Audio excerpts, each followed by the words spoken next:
Hello students, myself Birbal Sahu, Department of Mathematics. Today is my topic ordinary differential equation of higher order. इस topic को मैं फिर से repeat कर रहा हूँ, है ना। इस टॉपिक को मैंने पहले पढ़ा दिया था, इस टॉपिक को, है ना, आज मैं फिर से इसको रिपीट करने जा रहा हूँ। ठीक है, तो चलिए देखते हैं फर्स्ट यहाँ पे differential equation of higher order है क्या। ठीक है स्टूडेंट्स, एक्चुअली इसमें लेजेंडर्स मुझे पढ़ाना है, उससे पहले कुछ टॉपिक्स है उसको मैं क्लियर कर देता हूँ, उसके बाद हम लेजेंडर्स में जाएंगे। इसी लेजेंडर्स डिफरेंशियल इक्वेशंस को मुझे यहाँ पे रिपीट करनी है। ठीक है, इसीलिए मैं आज फिर से इसको रिपीट करने जा रहा हूँ, इस क्लास को मैं फिर से रिपीट कर रहा हूँ। ठीक है स्टूडेंट्स, चलिए लेजेंडर्स डिफरेंशियल इक्वेशंस पढ़ने से पहले मुझे क्या देखना पड़ेगा, हमको linear differential equation with constant coefficient देखना पड़ेगा। इसी के अकॉर्डिंग हम क्या बनाएंगे, लेजेंडर्स डिफरेंशियल इक्वेशन बनाते हैं। ठीक है स्टूडेंट्स, तो ये मैंने जो डेफिनेशन वगैरह दिए है ना, डेफिनेशन जो दे के रखा है, जो डेफिनेशन मैंने बनाया है, पहले इसको देखेंगे और इसको हम समझ लेते हैं। थोड़ा सा इस क्लास को हम थोड़ा सा मतलब इस टॉपिक को थोड़ा सा रिपीट कर लेते हैं, उसके बाद हम चलेंगे लेजेंडर्स में और उसके क्वेश्चंस में चलेंगे। ठीक है, तो देखिए यहाँ पे जब हम क्या देखते हैं, linear ordinary differential equation with constant coefficient देखते हैं, तो इसमें हमको क्या फाइंड करना पड़ता है, इसमें हमको फाइंड करना पड़ता है C F and P I. इसको आप ध्यान रखेंगे, क्या फाइंड करते हैं, C F and P I को आपको फाइंड करना पड़ता है। ठीक है, तो देखिए सी एफ इट मीन्स क्या होता है, कॉम्प्लीमेंट्री फंक्शन होता है, और पी आई इट मीन्स क्या होता है, पर्टिकुलर इंटीग्रल होता है। स्टूडेंट्स क्या होता है, पर्टिकुलर इंटीग्रल होता है। ठीक है, तो चलिए पहले ऑर्डिनरी लीनियर डिफरेंशियल इक्वेशन का हम उसका डेफिनेशन देख लेते हैं। क्या कहता है, if the coefficients of the derivatives, है ना, if the coefficients of derivatives and the dependent variable y are constants, then it is called a linear differential equation with constant coefficient। ठीक है, क्या कहता है, यदि डेरिवेटिव्स, क्या कहता है, यदि डेरिवेटिव्स एंड डिपेंडेंट वेरिएबल, है ना, के कोफिशिएंट कांस्टेंट है। क्या कहता है यहाँ पे कि जो डेरिवेटिव्स है और जो डिपेंडेंट वेरिएबल है y, उसके कोफिशिएंट्स क्या होते हैं, कांस्टेंट होते हैं। उसके कोफिशिएंट्स जो है वो कांस्टेंट होते हैं, तब हम इसको क्या कहते हैं, तब हम इसे कहते हैं linear differential equation with constant coefficient कहते हैं। मैं वापस रिपीट कर रहा हूँ स्टूडेंट्स, है ना, ध्यान देंगे। क्या कहता है कि यदि डेरिवेटिव्स और जो डिपेंडेंट वेरिएबल है ना, क्या कहता है, यदि डेरिवेटिव्स और जो डिपेंडेंट वेरिएबल है उनके जो कोफिशिएंट्स है वो क्या होने चाहिए, कांस्टेंट होने चाहिए। जो डेरिवेटिव्स है एंड जो डिपेंडेंट वेरिएबल्स है उसके कांस्टेंट्स क्या, उसके कोफिशिएंट्स क्या होने चाहिए, उसके कोफिशिएंट्स क्या होने चाहिए, कांस्टेंट होने चाहिए। ठीक है, तब उसे हम क्या कहते हैं, तब उसे हम कहते हैं यहाँ पे linear differential equation with constant coefficient. ठीक है स्टूडेंट्स, तो इसमें आपको ध्यान रखना पड़ेगा, इसमें एक डिपेंडेंट वेरिएबल होता है और एक इंडिपेंडेंट वेरिएबल होता है। ठीक है ना, क्या होता है इसमें एक आपके पास डिपेंडेंट वेरिएबल होता है और एक होता है आपके पास इंडिपेंडेंट वेरिएबल होता है। ठीक है ना, तो देखिए क्या कहता है, अ लीनियर डिफरेंशियल इक्वेशन, है ना, a linear differential equation of nth order of the form. देखिए लीनियर डिफरेंशियल इक्वेशन का जो nth ऑर्डर है उसका फॉर्म क्या है, उसका फॉर्म है हमारे पास a0 dny upon dx power n plus a1 dn minus 1 y upon dx power n minus 1 plus a2 d power n minus 2 y upon dx n minus 2 plus etcetera a n minus 1 dy upon dx plus a n y equal to q और x। आप क्या ले सकते हो, इसमें q ले सकते हो या फिर x ले सकते हो। ठीक है, तो ये q और x क्या है, q और x है हमारे पास x का फंक्शन होता है। जो ये x दिया है ना, ये जो x दिया हुआ है, जो ये इंडिपेंडेंट है, जो नीचे यहाँ पे x दिया है डिवाइड में, है ना, ये x है, ये x है, ये x है, ये कैसा है, ये एक इंडिपेंडेंट वेरिएबल है। और y क्या है हमारे पास, ये y जो है वो डिपेंडेंट वेरिएबल है। ठीक है, क्या कर रहा हूँ, समझ में आ रहा है कि हमारे पास जो x है वो इंडिपेंडेंट वेरिएबल है और y क्या है, डिपेंडेंट वेरिएबल है। ठीक है स्टूडेंट्स, ध्यान रखेंगे। तो इसी में क्या दिया है, q और क्या दिया हुआ है हमारे पास, x दिया हुआ है। क्या दिया हुआ है, q और ये x दिया है, कैपिटल X। तो q कहो या फिर x कहो, ये क्या होता है, ये हमारे पास होता है फंक्शन होता है x का, है ना। x का क्या होता है, फंक्शन होता है। ठीक, अब देखो इसी को हम किस फॉर्म में लिख सकते हैं, वापस जब बताएंगे तो a not D N power n upon D X N plus etcetera जो फॉर्म है ये लिखेंगे। और यहाँ से हम क्या करते हैं, y को बाहर ले लेते हैं। ठीक है, y मतलब पूरे में कॉमन है तो y बाहर ले लिए, इक्वल टू क्या हो जाएगा, q और x। ठीक है, तो ये फर्स्ट हमारे पास बनेगा इक्वेशन नंबर 1 और सेकेंड हमारे पास क्या बनेगा, इक्वेशन नंबर 2। ठीक है स्टूडेंट्स, तो चलिए, और यहाँ पे मैं क्या बोल सकता हूँ, सॉरी यहाँ पे हम क्या कह सकते हैं, where a not a1 a2 etcetera an are all constant and q और x is some function of x is called a linear differential equation with constant coefficients। Clear, क्या कहता है, जहां पर a not a1 a2 etcetera an है ना, जो all constants है, और जो x या q दिया हुआ है वो क्या है, x के कुछ फंक्शंस है या x के फंक्शन है, उसी को हम क्या कह देते हैं, linear differential equation with constant coefficients. उसी को हम क्या कह देते हैं, उसी को हम कहते हैं linear differential equation with constant coefficient. ठीक है, तो अब समझ में आया लीनियर डिफरेंशियल इक्वेशन है क्या, विथ कांस्टेंट कोफिशिएंट है क्या, है ना, किससे मिलके बना है ना। तो कहता है, ठीक है, ये a नॉट से लेके an तक, है ना, जो ऑल कांस्टेंट्स है और जो और x दिया है, q और x दिया है, इससे मिलके क्या बनता है, इससे मिलके बनता है हमारा लीनियर डिफरेंशियल इक्वेशन, है ना, with constant coefficient. Clear students, आया समझ में। ठीक है, चलिए अब इसी का फॉर्म मैं बता सकता हूँ। देखो इसको और किस फॉर्म में लिख सकता हूँ, अगर हमारे पास d दिया है तो d को मैं क्या लिख सकता हूँ, d अपॉन nx, या d स्क्वायर दिया है तो d square upon D x square, या पावर में d पावर n दिया है equal to d power n D X N. It means कह सकता हूँ जब मैं लीनियर डिफरेंशियल बनाऊंगा हायर ऑर्डर का तो उसके फॉर्म क्या होते हैं, वो चेंज होते जाते हैं। ये फर्स्ट ऑर्डर है, ये सेकंड ऑर्डर है, ये nth ऑर्डर है।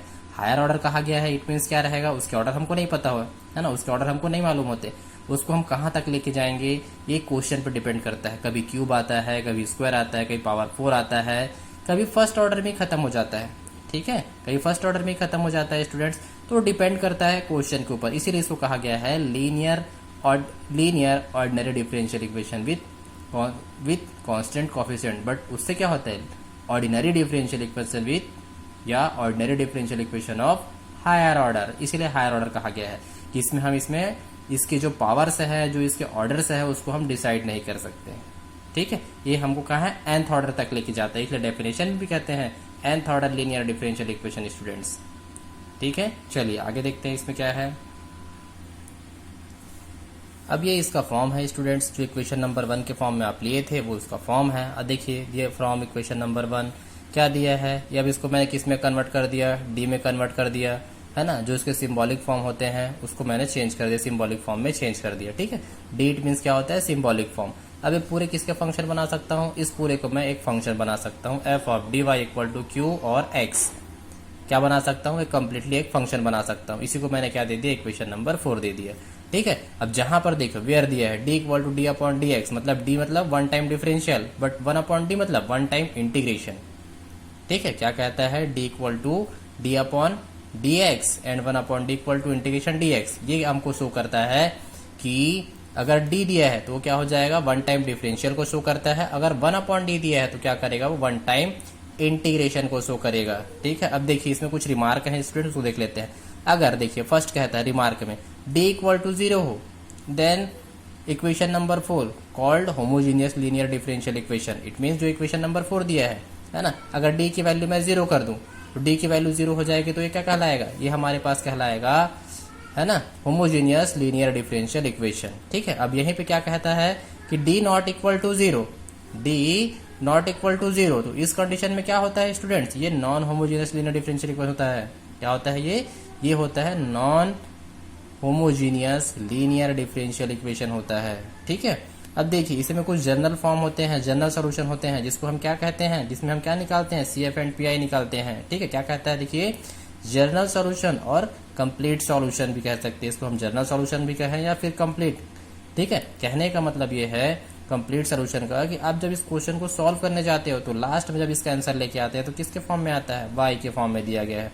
तो क्या निकालता हूं मैं, CF प्लस PI निकालता हूं। ठीक है स्टूडेंट्स, तो देखिए the general solution of nth order linear differential equation f of dy equal to q और x, है ना, consist to part CF and PI, so solution of equation number 1। ठीक है, तो इक्वेशन नंबर 1 का सॉल्यूशन मैं क्या निकालता हूँ, 2 पार्ट में निकालता हूँ, एक CF में और एक PI में। ठीक है, एक CF और एक PI में निकालता हूँ स्टूडेंट्स। ठीक है, बट यहाँ पे आप ध्यान रखेंगे, अगर क्वेश्चन में अगर फॉर्म ऐसे आया है ना, अगर क्वेश्चन का फॉर्म ये कहता है, क्वेश्चन का फॉर्म क्या कहता है, क्वेश्चन का फॉर्म अगर आपको ऐसा कहता है f of dy equal to 0, तो यहाँ पे आपको CF या PI निकालने की जरूरत नहीं पड़ती। सॉरी, इसमें सिर्फ क्या करते हैं, सिर्फ CF निकालते हैं। सिर्फ क्या निकालेंगे आपके पास इसमें आप सिर्फ CF निकालते हैं। ठीक है स्टूडेंट, क्या निकालते हैं, f of dy equal to क्या हो जाएगा हमारे पास 0। इसमें सिर्फ क्या निकालते हैं, CF। तो CF किसके फॉर्म में रहता है, वो रहता है CF हमारे पास y के फॉर्म में रहता है। ठीक है ना, इन चीजों को ध्यान में रखेंगे स्टूडेंट्स। ठीक है, ठीक है स्टूडेंट्स, तो आप कैसे निकालेंगे, CF इक्वल टू y के फॉर्म में हो जाएगा। ठीक है, अगर फॉर्म होता है क्वेश्चन का f of d equal to 0, इस फॉर्म में अगर क्वेश्चन होता है तो सिर्फ इतना ही हमको निकालना पड़ेगा, सिर्फ CF निकलता है और y के फॉर्म में निकलेगा। ठीक है, हाँ, अगर क्वेश्चन इस फॉर्म में होता है, इक्वेशन नंबर 1 के फॉर्म में, इट मीन्स यहाँ किसी एक और फंक्शन होता है, f dy इक्वल टू यहाँ q और x दिया, तो यहाँ पे अगर कोई साथ में फंक्शन होता है तो इस कंडीशन में आप क्या करोगे, इस टर्म्स में आपको CF एंड PI दोनों निकालना पड़ता है। ठीक है स्टूडेंट्स, चलिए आगे देखते हैं इसमें क्या दिया, लेजेंडर्स लीनियर इक्वेशन दिया है। ठीक है, ये क्या करता है, किस टॉपिक के लिए है, ये लीनियर डिफरेंशियल इक्वेशन है, लेजेंडर्स का ही है। Linear differential equation with constant coefficient के लिए है हमारे पास Legendre's linear equation. But topic क्या है, ये टॉपिक इसमें है reduce to linear differential equation का टॉपिक है। किसका है ये, reduce to linear differential equation का टॉपिक है। ठीक है, मतलब जो भी इक्वेशन दिया रहेगा उसको हम किस में रिड्यूस करेंगे, उसको हम रिड्यूस करेंगे लीनियर डिफरेंशियल इक्वेशन में। हम क्या करते हैं, लीनियर डिफरेंशियल इक्वेशन में हम उसको रिड्यूस करते हैं स्टूडेंट्स। ठीक है, क्या करते हैं, उसको रिड्यूस करते हैं। ठीक है, तो इसके लिए किसका यूज करते हैं, एक कॉसी का यूज किए थे और दूसरा हम क्या यूज करने जा रहे हैं, यहाँ पे लेजेंडर्स लीनियर इक्वेशन का यूज कर रहे हैं। ठीक है, तो कहता क्या है, देखिए an equation of the form, an equation of the form कहता क्या है, a naught a plus B x power n dny upon dx power n। ठीक है, प्लस कहता है a1 a plus B x power n minus 1 d power n minus 1 y upon dx power n plus etcetera an minus 1 a plus B x dy upon dx equal to क्या दिया अपने पास, x। ये दिया हुआ form है students. ठीक है, ये हमारे पास दिया हुआ फॉर्म है। ठीक, लीनियर डिफरेंशियल इक्वेशन के बारे में हमने पूरा पढ़ा, देखा उसका डेफिनेशन क्या कहता है। अब हम जो टॉपिक पढ़ रहे हो क्या करता है, वो करता है जो भी हमारे पास इक्वेशन रहता है, लीनियर इक्वेशन रहता है या फिर जो भी इक्वेशन रहता है उसको किस में रिड्यूस करेगा, उसको रिड्यूस करता है वो लीनियर डिफरेंशियल इक्वेशन में। तो उसका एक फॉर्म कौन सा है, जो लेजेंडर्स दिया है। लेजेंडर्स भी क्या करता है, लेजेंडर्स करता है दिए हुए इक्वेशन को, जो गिवन इक्वेशन है उसको क्या करता है, वो लीनियर डिफरेंशियल इक्वेशन में क्या करता है, उसको वो रिड्यूस करता है। ठीक है स्टूडेंट्स, तो देखिए क्या कहता है यहाँ पे, where AIS are the constant and x is function of x is called Legendre's differential equations. ठीक, तो यहाँ पे जो a है, जो हमारे पास a दिया वो क्या है, वो कांस्टेंट वैल्यू है, और वो x क्या है, जो कैपिटल X या Q लेते हैं वो क्या है हमारे पास, वो उसका फंक्शन है। किसका, x का फंक्शन है। यहाँ भी हम क्या यूज करते हैं, यहाँ भी हमारे पास एक डिपेंडेंट वेरिएबल है और एक इंडिपेंडेंट वेरिएबल है। ठीक है स्टूडेंट्स, तो देखिए क्या कहता है, such equation can be reduced to linear differential equation, such equations can be reduced to linear differential equation with constant coefficient by the substitution। क्या करेंगे, जो a प्लस बी एक्स दिया है उसमें हम क्या पुट करते हैं, a to the power t put करते हैं। क्यों, क्योंकि हमारे पास जो इक्वेशन दिया है वो लीनियर डिफरेंशियल इक्वेशन के फॉर्म में तो है, बट साथ में क्या दिया, a प्लस बी एक्स हमारे पास एक एक्स्ट्रा फंक्शन है। तो इसको कंप्लीटली, है ना, इसको हम कंप्लीटली क्या करते हैं, होमोजेनियस लीनियर डिफरेंशियल इक्वेशन में कन्वर्ट करने के लिए इस फॉर्म को क्या करते हैं, इस इक्वेशन को हम क्या करते हैं, रिड्यूस कर देते हैं। तो उसको रिड्यूस करने के लिए क्या लगाते हैं, उसके लिए हम लगाते हैं स्टूडेंट्स यहाँ पे a प्लस बी एक्स को किससे रिप्लेस करते हैं, e to the power t से उसको हम रिप्लेस करते हैं, या फिर e to the power z से रिप्लेस करते हैं। ठीक है, अगर log के फॉर्म में लूँ तो क्या हो जाएगा, t equal to log a plus B X हो जाएगा, है ना, क्या हो जाएगा, t equal to log a plus B X हो जाएगा। और इसका वन टाइम डिफरेंशियल कर दूं तो क्या हो जाएगा, dt upon dx equal to b upon a plus B X हो जाएगा। ठीक है, ये हो जाएगा इसका डिफरेंशियल। अब देखिए इसको आगे जब मैं सॉल्व करूंगा तो क्या आएगा हमारे पास, dy अपॉन डी एक्स। देखो हमारे पास जो फॉर्म है dy अपॉन डी एक्स के फॉर्म में है, बट मैंने यहाँ पे डिफरेंशियल किया तो क्या है, dt अपॉन डी एक्स आ गया। ठीक है, तो मैं यहाँ पे क्या करता हूँ, यहाँ पे मैं इसको dy अपॉन डी एक्स के फॉर्म में लाने के लिए क्या करूंगा, इस मेथड का यूज करता हूँ। ठीक है, dy upon D X equal to dy upon dt into dt upon dx। किसका यूज होता है यहाँ पे, सब्स्टिट्यूशन मेथड का। किसमें, सब्स्टिट्यूशन मेथड का यूज होता है, किसके लिए, डिफरेंशियल के लिए।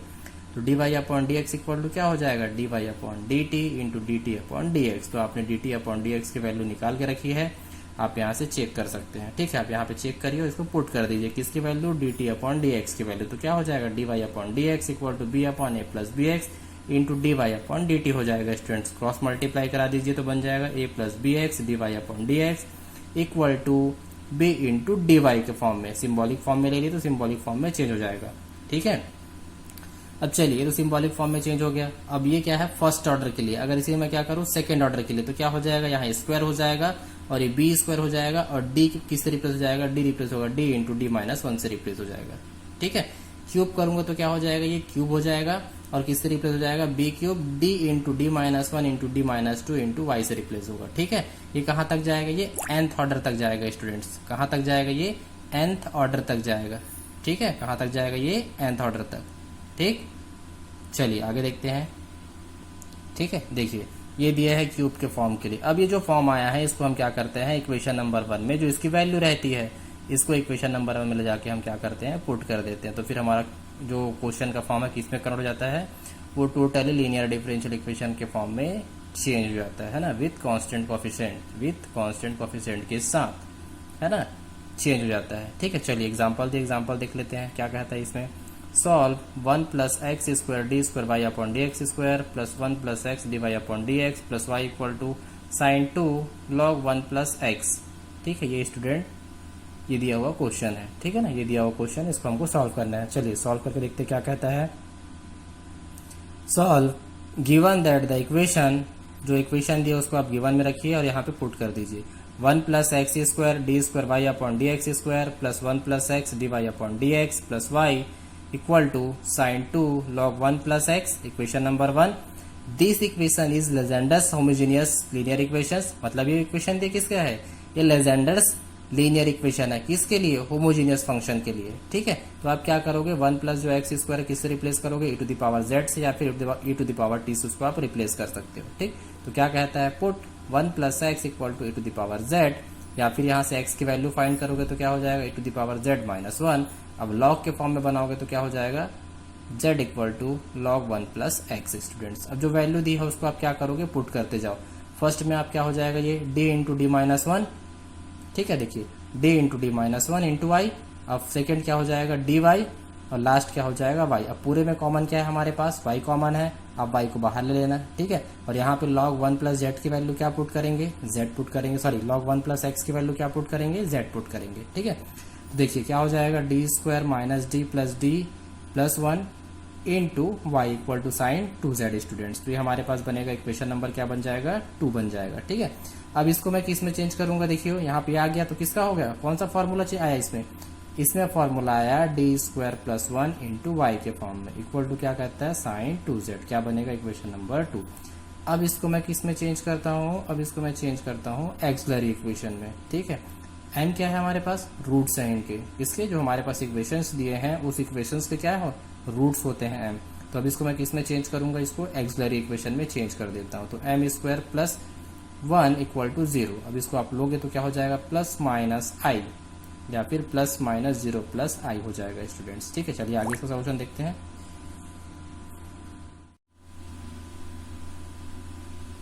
ठीक है, चलिए क्या दिया है, m equal to 0 plus minus i, C F equal to क्या हो जाएगा, e to the power 0 C1 cos z प्लस C2 sin z, है ना। आप ये फॉर्म याद रखेंगे, किसके लिए है हमारे पास, ये जब इमेजिनरी पार्ट आता है उसके लिए है। ठीक है, CF का फॉर्म कौन सा है, जब इमेजिनरी पार्ट आता है उसके लिए स्टूडेंट्स। ठीक है, इसको आप ध्यान में रखेंगे। तो CF इक्वल टू क्या हो जाएगा, इसकी वैल्यू 1 हो जाएगी, तो क्या हो जाएगा, C1 cos z प्लस C2 sin z हो जाएगा। ठीक है, अब देखिए CF इक्वल टू क्या हो जाएगा, C1 cos, अब इस z की value log 1 plus x, same C2 sin log 1 plus x, z की वैल्यू पुट कर देंगे। अब हमको क्या चाहिए इसके लिए, अब हमको PI चाहिए स्टूडेंट। तो क्या करूंगा, P I equal to 1/d² plus 1 sine 2z। अब देखिए हम क्या लिखते हैं यहाँ पे, जब साइन रहता है या कॉस रहता है तो d की वैल्यू मैं किससे रिप्लेस करता हूँ, -a² से रिप्लेस करता हूँ, -a² से। ठीक है, तो यहाँ पे क्या हो जाएगा 1/-4 plus 1 sine 2z। It means a की वैल्यू क्या है 2, तो माइनस क्या रखूंगा यहाँ पे a², तो -a² रखने पर क्या हो जाएगा ये -4 हो जाएगा। ठीक है, -a² रखने पर क्या हो जाएगा ये -4 हो जाएगा। ठीक है, तो अब इसमें आप सॉल्व करो तो क्या हो जाएगा -1/3 साइन 2z करके, तो पी आई की वैल्यू क्या हो जाएगी -1/3 साइन 2z की वैल्यू क्या हो जाएगी log 1 प्लस x हो जाएगी स्टूडेंट्स। ठीक, हैज द कंप्लीट सोल्यूशन आ गया। अब सी एफ की वैल्यू निकल गई, देखिए यहाँ से आपके पास सी एफ की वैल्यू, यहाँ से आपके पास पी आई की वैल्यू। तो जब इसका कंप्लीट सोल्यूशन बनाएंगे या फिर जनरल सोल्यूशन बनाएंगे तो क्या हो जाएगा y equal to C F plus P I करके, क्या निकलेगा C F plus P I करके। ठीक है, तो y इक्वल टू क्या हो गया student, c1 cos log 1 plus x plus c2 sine log 1 plus x minus 1/3 sine 2 log 1 plus x। ये हो गया हमारे पास लेजेंडर्स इक्वेशन के लिए सॉल्यूशन, लेजेंडर्स लीनियर डिफरेंशियल इक्वेशन के लिए सॉल्यूशन हो गया। ठीक है स्टूडेंट्स, ये हमारे पास क्या है, जब मैंने क्या किया है रिड्यूस किया है। ठीक है, हमारे पास जो इक्वेशन दिया है उसको मैंने रिड्यूस किया, किसमें लीनियर होमोजीनियस फॉर्म में उसको मैंने रिड्यूस किया, उसके बाद मैंने उसको सॉल्व किया, तब यहाँ पे किसकी वैल्यू आई, यहाँ पे हमारे पास y की स्टूडेंट है, y की वैल्यू आई। ठीक है, तो ये हो गया हमारे पास reduce to linear differential equation with constant coefficient में जो लेजेंडर्स लीनियर डिफरेंशियल इक्वेशन पढ़े हैं उसका सॉल्यूशन। क्लियर? ठीक है स्टूडेंट्स, आगे अब इसके क्वेश्चंस और रहेंगे, उसको आप इसी के फॉर्म में सॉल्व कर सकते हो। आप सिर्फ उसके फॉर्मूले और उसके जो फॉर्म है उसको याद रखना, जो दिया हुआ फॉर्म है उसको आप याद रखना है। ठीक है, थैंक यू।